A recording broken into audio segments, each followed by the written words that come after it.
क्योंकि बहू झूठ नहीं बोलती। सुधा और राकेश के 3 बेटे थे। शादी के बाद तीनों माँ बाप से दूर रहते और सिर्फ त्योहारों में आते। माँ जी, पिताजी, अगली बार आप लोग हमारे घर आइएगा। अरे नहीं बहू, सब यहीं आ जाते हैं तो घर खिला खिला लगता है। हाँ बहू, तू हमेशा बुलाती है तो जरूर आएंगे तेरे पास भी। हाँ हाँ, दीदी का घर बड़ा जो है, सब कुछ आपने शादी के बाद दीदी को ही तो दे दिया था। हमें भी दिया होता तो हम भी बड़ा घर लेते। क्यों सुनील? अरे नहीं नहीं, पापा ने सबको एक बराबर ही दिया है। छोटी बहू, क्या चाहिए तुम्हें, बोलो। वो आपके सोने की चेन वाली घड़ी है ना, वो अगर आप मुझे।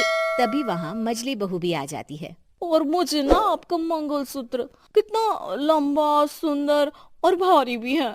अरे हाँ हाँ, तुम दोनों को ही दूंगी बहू, चिंता ना करो। चलो अब खाना लगाओ, खाना खाया जाए। सभी मिलकर खाना खाते हैं कि पड़ोसन आ जाती है। अरे सुधा बहन, थोड़ी चीनी तो देना, घर में शक्कर नहीं है और मेहमान सर पर बैठे हैं। अरे छोटी बहू, चाची को शक्कर तो दे दो।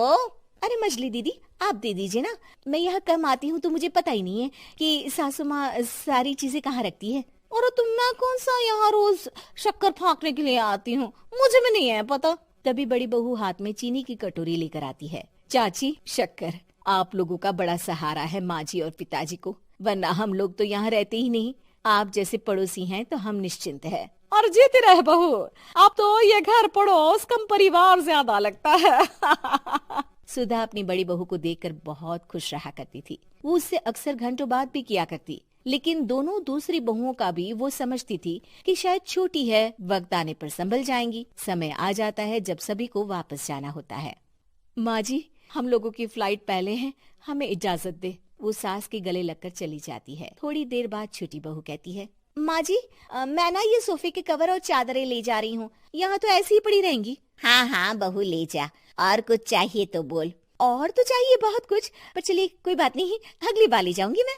ऐसे ही मंजली बहू भी घर का बहुत सारा सामान ले जाती है। सभी के जाने के बाद सुधा राकेश से कहती है, घर कितना सूना लग रहा है ना। हाँ, और खाली भी। तुम्हारी दोनों बहुएं सब बटोर गई। अरे ठीक है ना, हम दोनों ही तो हैं, कितना सामान लगेगा। फिर उन लोगों की नई गृहस्थी, इतना मत सोचा करे। समय बीतता है। ऐसे ही हर साल त्योहारों में सुधा और राकेश के बच्चों की बहू आते और जाते वक्त ढेर सारा सामान पैक कर कर ले जाती। लेकिन कुछ ही सालों में सुधा का देहांत हो जाता है। पिताजी, आप यहाँ अकेले क्या करेंगे, हम लोगों के साथ चलिए। अरे नहीं नहीं बहू, इस घर में सुधा की यादें हैं, मैं उसे नहीं छोड़ सकता हूँ। अब तुम लोगों की माँ नहीं रही।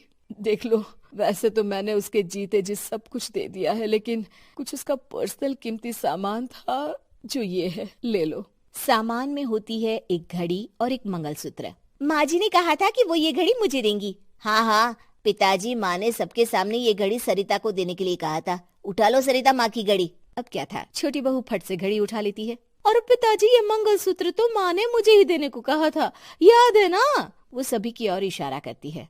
तू भी ले ले ये हार बेटा, कोई बात नहीं। मंजली फटाक से हार उठा लेती है। ससुर बड़ी बहू की तरफ देखते हैं। तुझे क्या दूं बेटा? पिताजी, माँ ने एक चीज मेरे लिए भी रखी है।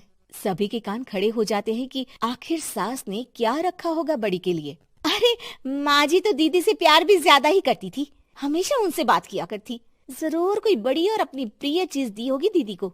और देख लेते हैं ना, वरना तो हम भी बराबर का बंटवारा करेंगे। हाँ हाँ, कर लेना बंटवारा। लेकिन बड़ी बहू बताओ तो, सुधा ने क्या रखा है तुम्हारे लिए?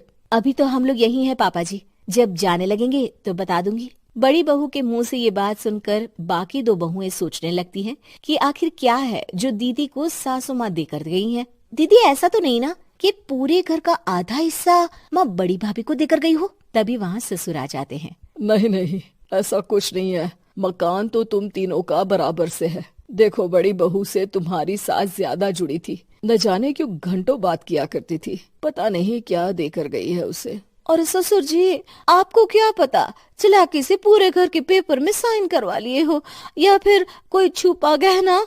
आखिर मकान पूरा तो आपने सासू माँ के नाम ही कर रखा था ना।